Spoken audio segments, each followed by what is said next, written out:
What's good, y'all? It's J Cash. What's up, driver? Make sure y'all stay safe out there, man. I wanted to make this video a lot sooner than I did, but unfortunately, life happens, man. But we're here. Video number 2, my first year with Wilson Logistics as a lease operator. And keep in mind, today officially makes 1 year exactly since I left the terminal with my trainer, and now I'm actually here to pick up my trainee.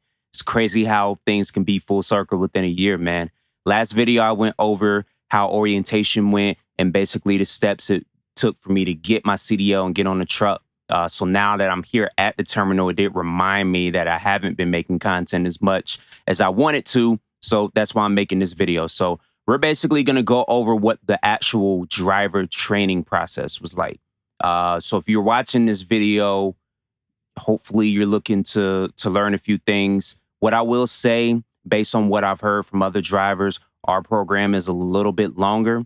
But for me, I personally feel as though that length of time is going to be great because it does seem to be a little bit of a safer fleet than a lot.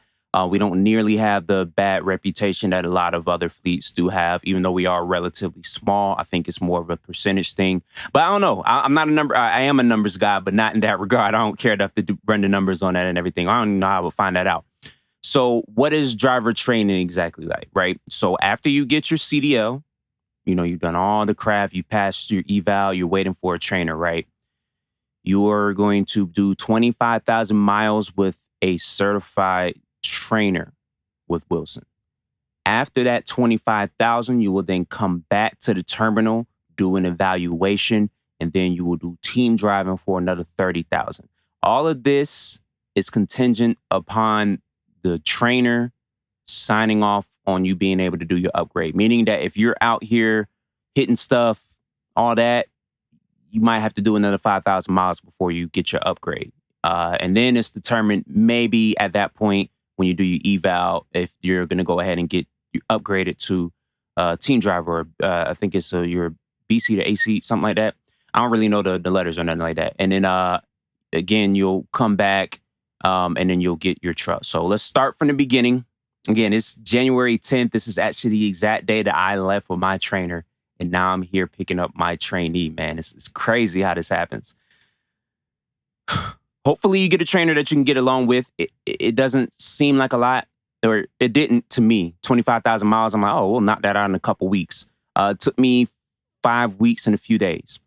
I'm going to let you guys know, I had a good trainer. When I say good trainer, I'm not saying that this was the most thorough trainer, most helpful trainer, most informative trainer, but I had a trainer that I can get along with, a trainer that we didn't bump heads. He was very simple. He didn't take up too much space. Hygiene was decent. He helped me out wherever he could. And that's that. If I'm not mistaken, you'll meet and in my case, I didn't know who my trainer would be. I actually sat around at the terminal for like a week after I passed my test, a little over a week before. And it was kind of like, hey, do you have a trainer yet? No? Okay, hey, this guy. Jay, meet Roland, boom. It was like that. You guys, if I'm not mistaken, the weekly pay is $700. That comes out of your trainer's settlements. So your trainer is the one that's paying you, not Wilson or Prime. The payroll really is run through Prime. But regardless, that's how that works, right? That is before tax. So keep that in mind. I think after tax, it comes to like $662, I think, or something like that. Unless they've made changes. If they made changes, then, I can make another video. But that's what it was for me a year ago, right? You get paid Fridays. It's not direct deposit. There is no option for direct deposit. It goes on a fuel card. You guys, by now, if you're watching this video, you're in the program or you're looking to get into it, you'll get a fuel card. You go to the Prime terminal. That's how you pay for your fuel. That's where your money goes. So that's the only way to get paid. It's pretty much like a pay card that a lot of these jobs out here work with. So keep that in mind. There is no direct deposit. For me, again, if you watch my last video, I had to work some stuff out to get that money sent elsewhere, either transfer it or withdraw it and go to a CVS and send it, on some MoneyGram type stuff. So that part is a little bit inconvenient, but it is what it is. I think what I ended up doing ultimately, I ordered another card and then would just transfer the money from my card to the other card using that driver fleet app. That way I could send money home. But that's basically what it was for me. Does make it a little bit inconvenient, but it is what it is. So for me, I started in some of the worst conditions that you could possibly start in.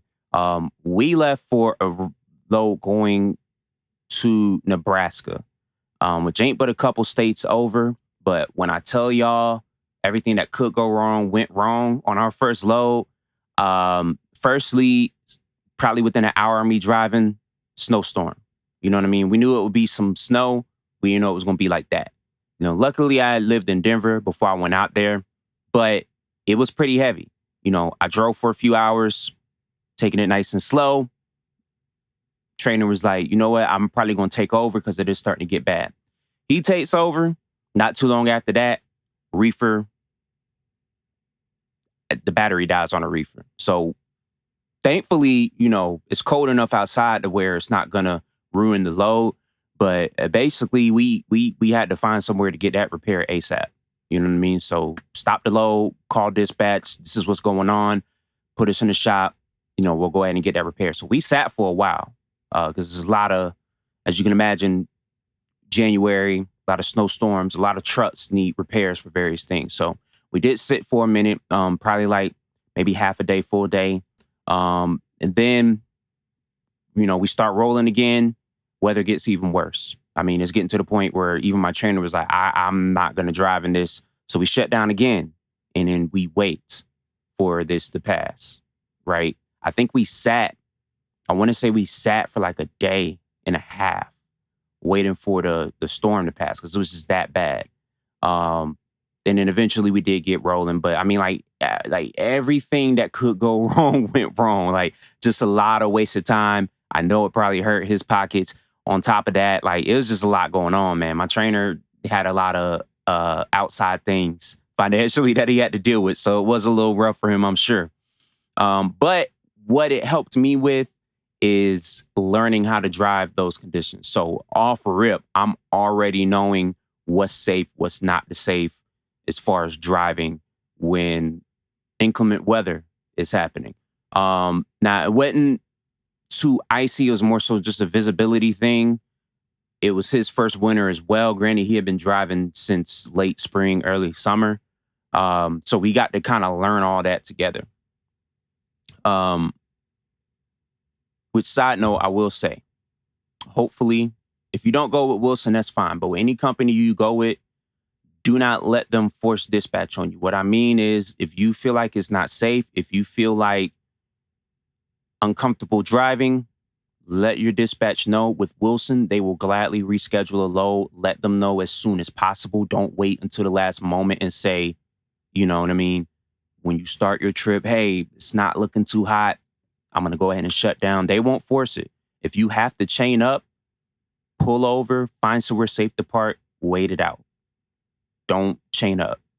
The tire chains, for those of y'all that don't know, is basically literally what it sounds like. Chains you put on your tires, lock them in place. It'll give you a little bit extra traction when you're driving through the snow. We don't want you to do that. No load is worth your life. That's basically pause, but that's what they tell you. We actually recently had a truck that had a rollover.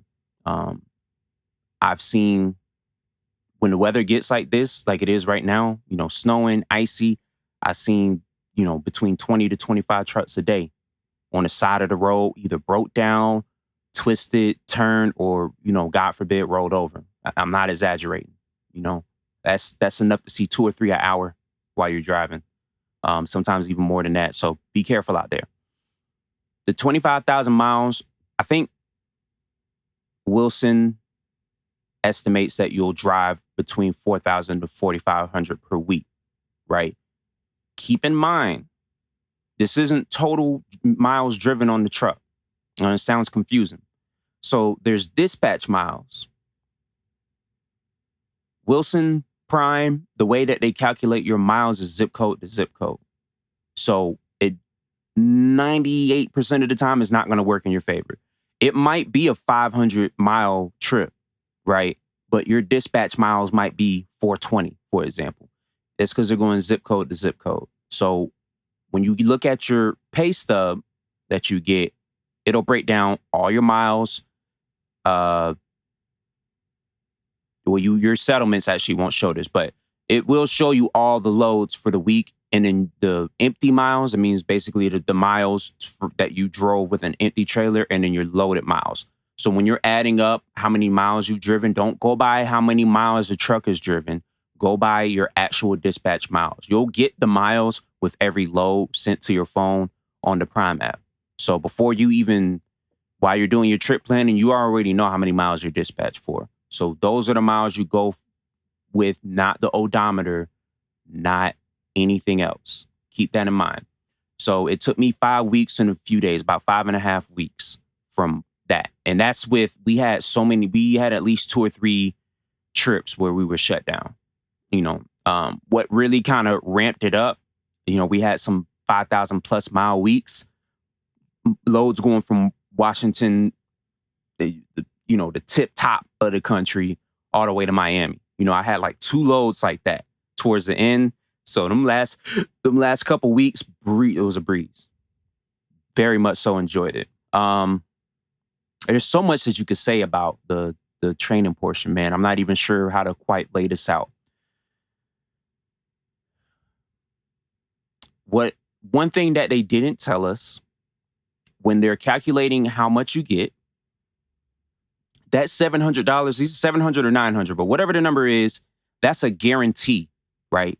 So you'll never make less than that, even if you didn't drive that much. But what it also means is you could actually make more than that. There were a few weeks where I exceeded that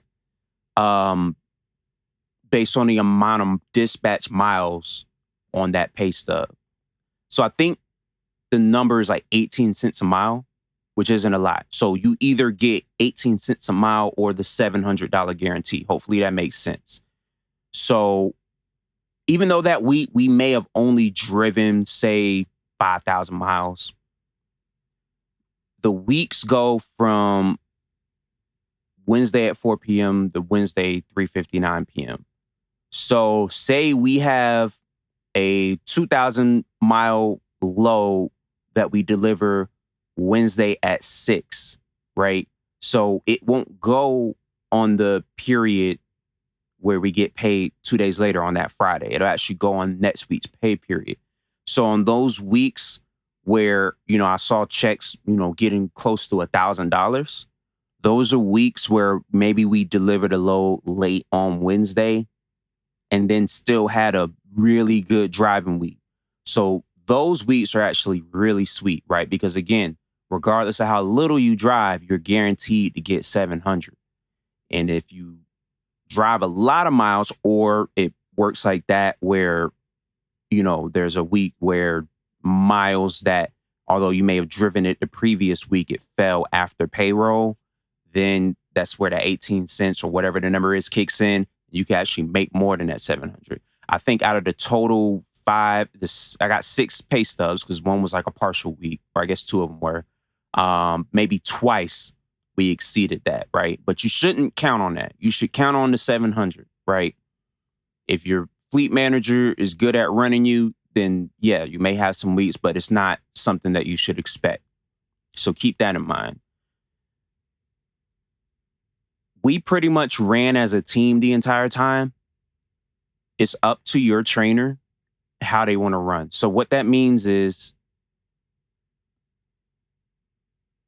they have what they call super solo, right? So per week, or per day rather, you can drive up to 11 hours, right? Required 30-minute break somewhere in there, but you can drive up to 11 hours, right? My understanding, most trainers aren't gonna, day one put you on a full shift, 10 hours, you know what I mean? There's a lot of factors that go into getting trainees acclimated, getting you used to sleeping while a truck is moving, getting used to driving for long periods of time, all of that. So I just learned this term today. It's called super solo. where a normal driver can only drive up to 11 hours. When you're a team, but neither of you are driving really a full shift, then you stretch that out. So it's almost like you're giving loads as if you're a single driver, right? But with that little extra wiggle room. So both of you can drive 5 to 7 hours, which kind of stretches out that clock. You're still working with the same amount of on-duty time. You know, you can have up to 14 hours of on-duty time per day, but you're not driving a full shift. So that's how it was with me and my trainer. You know, first few days, 6 hours, 7 hours, you know, he would basically just check on me every now and then, like, hey, you good? You want to stop soon? Whatever. Pretty much after that first week, we were sending it, 9, 10, 11-hour shifts. It's up to your trainer, though. Some people in my class, my understanding, they pretty much ran solo the entire time. So the truck was running as if it was just one person on the truck. So you're not getting these cross-country loads. The whole point of team driving is these loads need to be expedited.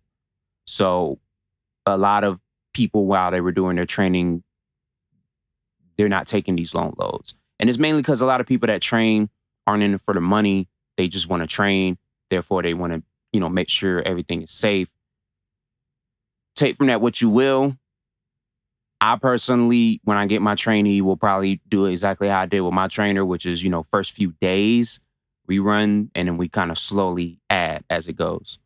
There's so much to explain, man. So much to explain with your clocks and everything.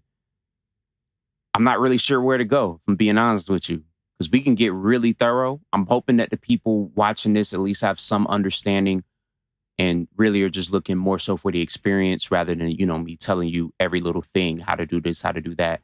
This is just me more so journaling and hoping that it helps you guys, right? It is a process to get used to the whole teaming thing. It was very exciting, Basically, like I said before, I met my trainer, got my stuff on the truck, got to know each other a little bit, and then, I was driving right after that.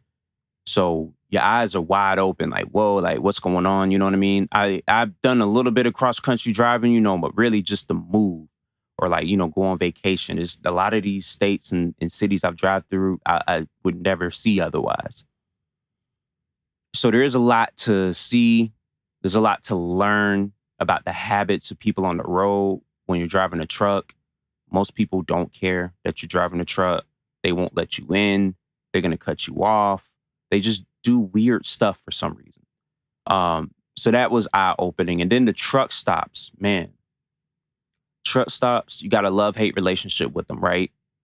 They're going to save you whenever you need food, whenever you need rest, and all of this, but they are disgusting. I found that out real quick. And they're some of the more dangerous areas you can be in. Out of all the close calls I've had that could have been accidents, almost all of them are at truck stops. Half of those incidents are literally just getting into or leaving a truck stop. The other half are usually, it's either backing or some other situation. What I will say is a lot of the truckers out there are very helpful. So if you need help with your backing, if you are having trouble maneuvering or anything like that, people will help you, if for no other reason, so that you can get the hell on, so they can get where they got to go, right? Even now, sometimes what worked for me 30 times when it comes to backing, it's like just that specific day, I'm just having a hard time, and people will help you out there. Get out and look. That's how you prevent most of this stuff. When you park, pro tip, fold your mirrors in. That's probably the most common thing you'll see out there is drivers hitting other drivers' mirrors. It's the stupidest thing to prevent you from continuing to drive is someone broke your mirror, because it's not something that you did wrong. You know what I mean? Somebody else's incompetence, but you can't really drive a truck without that. So something to think about. As far as your showers and everything, it's not the greatest, and they're so hit and miss. With Wilson, automatically, or Prime, rather, automatically you get free showers at Love's. Free showers, free drink refills every single day, as many times a day as you want. So that's a huge plus. You'll see Love's everywhere.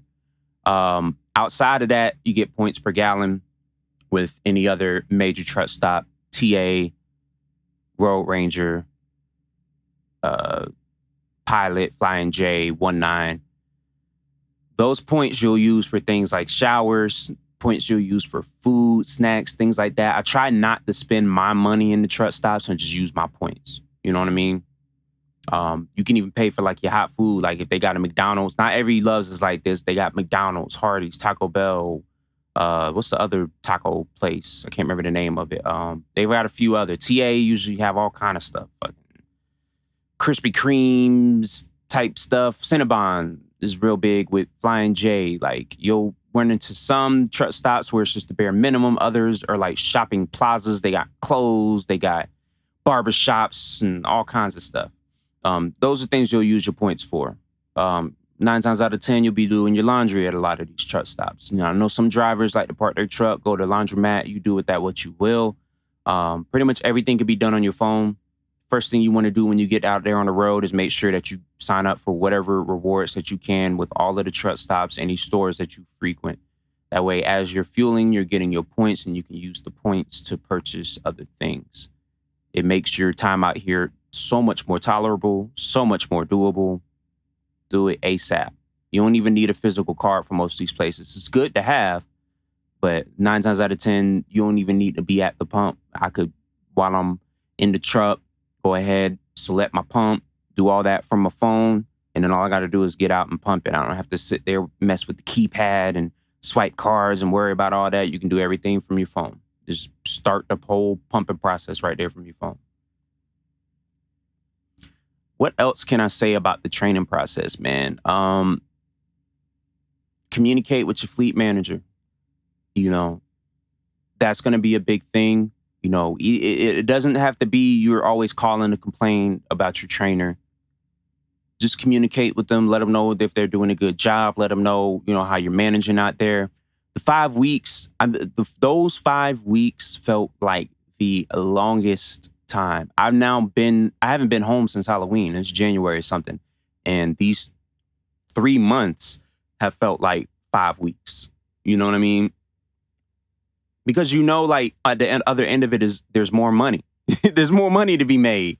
So it sucks. It really does. But at the same time, you just got to get through it, man. You have to do it. There's no way around it. It don't matter what company or carrier you go with. You got to do that. Now, I don't think all companies do the second round like Wilson does.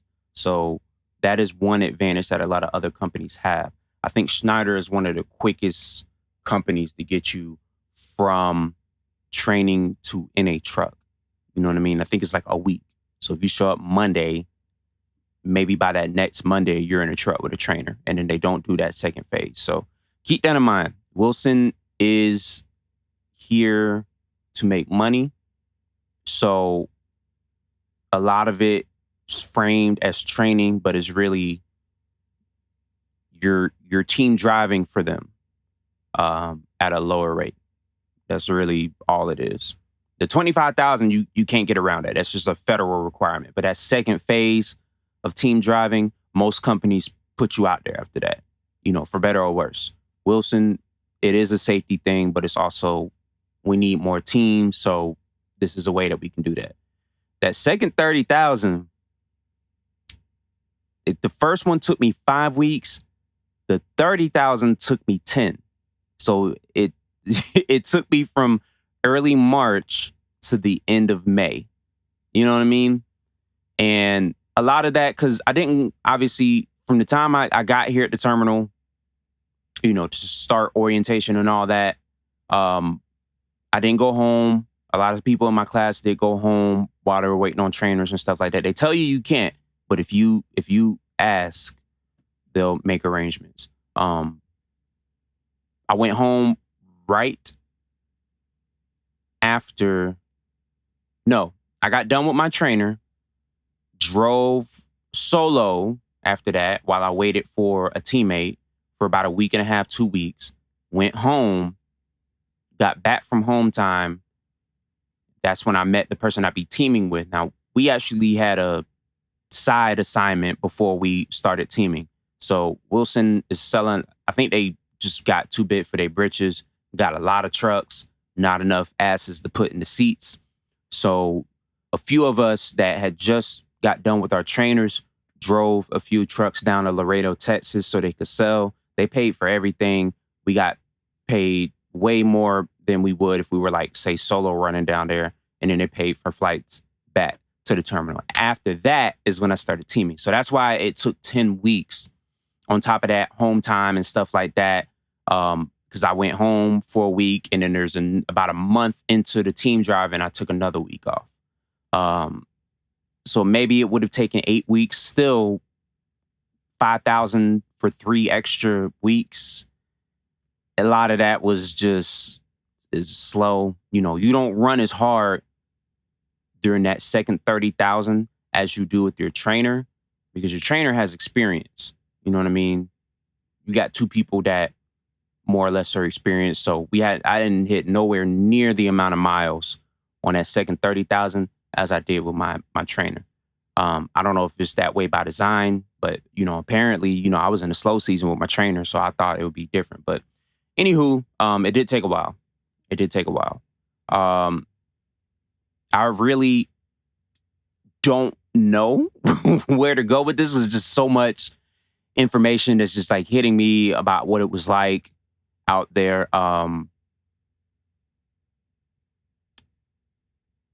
Man, what I will say too,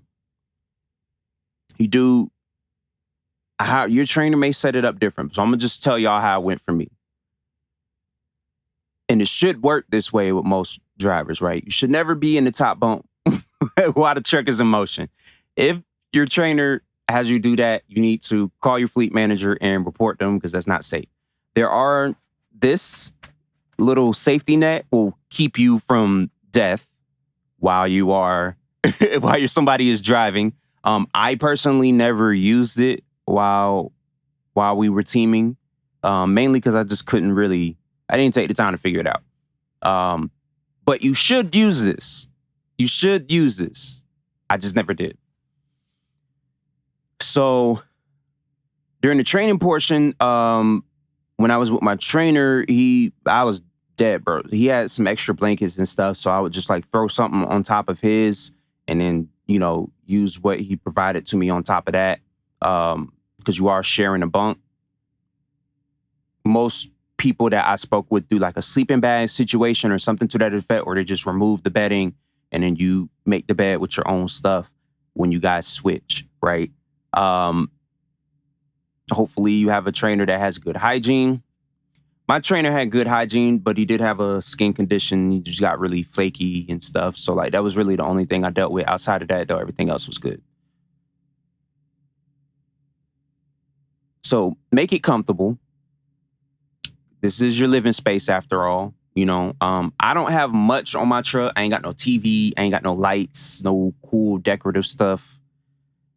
I just be streaming. So I just need what I need to do that. A laptop, microphone, camera, lights. That's really it. But make it comfortable. Only after I did all the team stuff did I get mattress pad, a seat cushion, and stuff to like make my body not hurt as much. But you should be looking to do that. Even if you got to slowly get it over time, just take the time to make things as comfortable as possible, man. Because, it especially when that truck is in motion, man, it's hard to get sleep. And rest is the most important thing. It probably kills more drivers every year than anything else. It's just not getting proper sleep. That means that, you want to make sure your diet's good. You want to make sure you're not consuming too many liquids before you need to go to bed, getting too caffeinated. A lot of y'all wake up, drink a big gulp of Mountain Dew, 2 energy drinks while you're driving, and then wonder why you're not getting sleep at night. Like all that caffeine throughout the day, that adds up. Kind of try to cut down on sugary stuff. Cut down on your sodium. It does affect, your body weight. It holds all that water. It's just not healthy. You want to try to be as healthy as possible. Get up and move around. I don't know why drivers love to brag. Shit, I drive a whole 11 hours and non-stop. I don't take no breaks. There's no there's no way that you're getting enough water intake. You're doing enough exercise while you're driving and all that. If you're driving 11 hours, you drive your whole clock, don't need to take a break, other than like your required 30. I'm not jacking that, man. There's no way y'all are out here being safe, moving like that, bro. Like, I'm probably excessive. I stop every hour and a half, at least every hour and a half. Sometimes even more frequent, but even if it's just in a rest area right quick, something just to move around, just to refill my water bottle, grab something. That's me, right? Does it add time to my day? Absolutely. You know what I mean? It probably adds a good hour to my travels, but so what? If I don't gotta be if it's not gonna stop me from getting to my delivery, then what's the holdup? You feel me? I'm still gonna get there several hours early.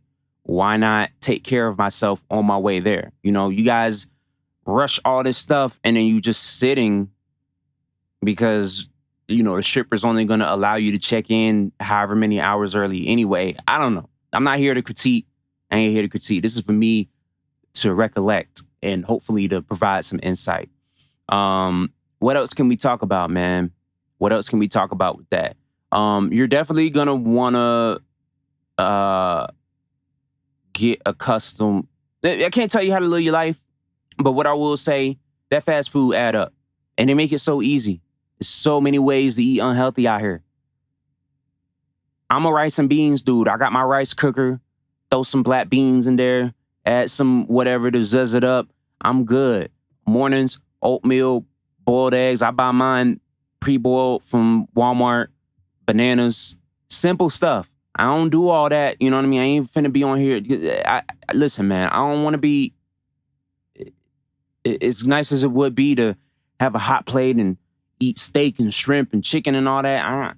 I try to keep stuff simple, man, so that I got more time to rest, so that I got more time to be myself. Give me easy. What I did for the longest, dog, rice cooker, I'd have it something going back here while I'm driving. I stopped doing that after a while, really for no other reason than like, dog, it don't take long to cook rice. You know what I mean? I would have it in the rice cooker and just let it like sit in there so to stay warm. That way I ain't got to use the microwave as much and all that.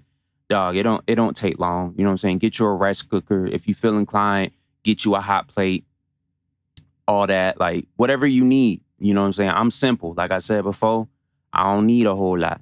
So, rice, beans, I'm good. My oatmeal, I don't even really cook that. Like let it do the overnight oat thing. Bananas, boiled eggs, stuff like that. Like it's ready to go. I don't have to do nothing to that. You feel me? Do whatever is comfortable for you.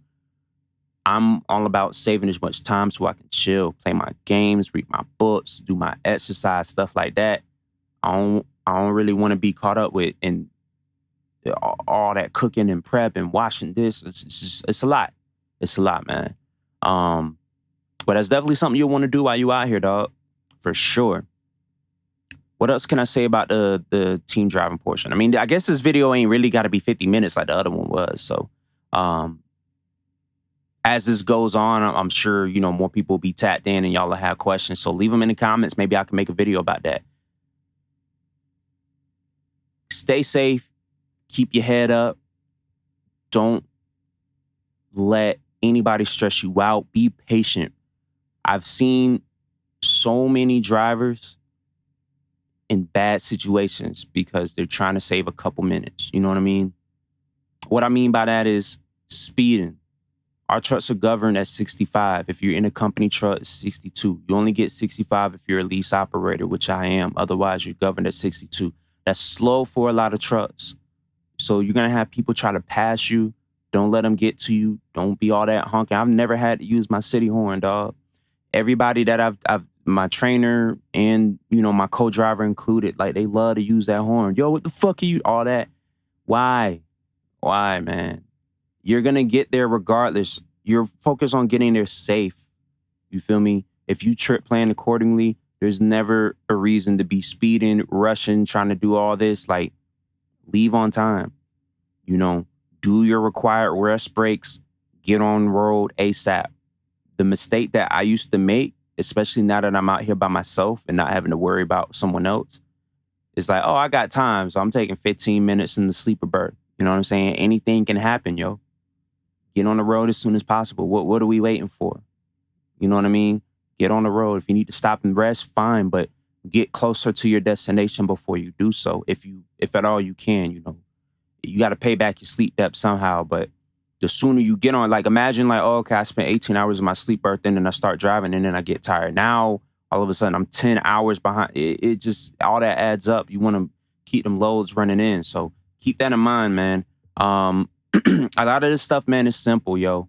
You get to your shippers, you get to your receivers. It's just as simple as, hey, I'm checking in. They'll tell you where to go, all that. Like it's all self-explanatory, man. You know, we're probably, I say out of all the loads I get, maybe a quarter of them are dropping hooks. That's basically where, you know, you're dropping off one trailer, picking up another, and it's just as simple as that. But most of them are going to be live unloads, especially with reefers. So it's going to require you back into a dock. They're going to unload the trailer. If they have a lumper, you know, you'll pay that. Lumpers are people that you pay or Prime pays to unload the truck for you. I guess it used to be at some point drivers unloaded. Maybe it still is that way with a lot of companies. I know with Wilson and Prime, it's not that way. So keep that in mind. It's real simple though. The main thing is just pay attention.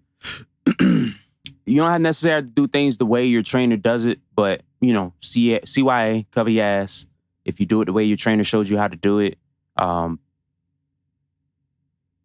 that's gonna help. It's just point blank, period. You're like, hey, you know, my trainer's the one that told me to do it that way. Nobody can really get mad at you for that. Man, like I'm trying to, I promise y'all, like the good thing is that I'm just recording. It's so much to go over. I guess I probably should have planned this out a little bit better. But I'm gonna stop saying that. I'm gonna cut the video off. You know, maybe I'll go over a couple other things and do it that way. But in a nutshell, I guess, hopefully I ain't ramble too much. That's what it was like for me on the team driving, man. Prioritize getting your rest, exercise, and all of that. It'll be over before you know it.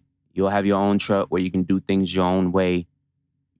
Utilize your trainer while you got them. Ask questions. Ask questions. I'm one of those people where I don't really know what to ask. I just like, until it happens, ask as many questions as you can. Ask about, if you got a lease operator as a trainer, ask questions about leasing. That's going to be the only way you really can see everything. You can see what the miles are, what you're getting paid. You know, ask to see the settlements if they're comfortable showing you that. How much the breakdowns of the checks and everything. Like, ask questions, yo. Ask questions while you got somebody that is there every single day. You know what I mean? And again, if you don't get along with them or whatever, just keep your head down and do your time, man. Last thing you want to do is have to come back to the terminal and sit waiting on another trainer, yo. We've had plenty of people in my class, other classes. I mean, there are people that were there months before me still in the training session because they just don't get along with people. You know what I mean? Just because you get put off a truck doesn't mean you get fired.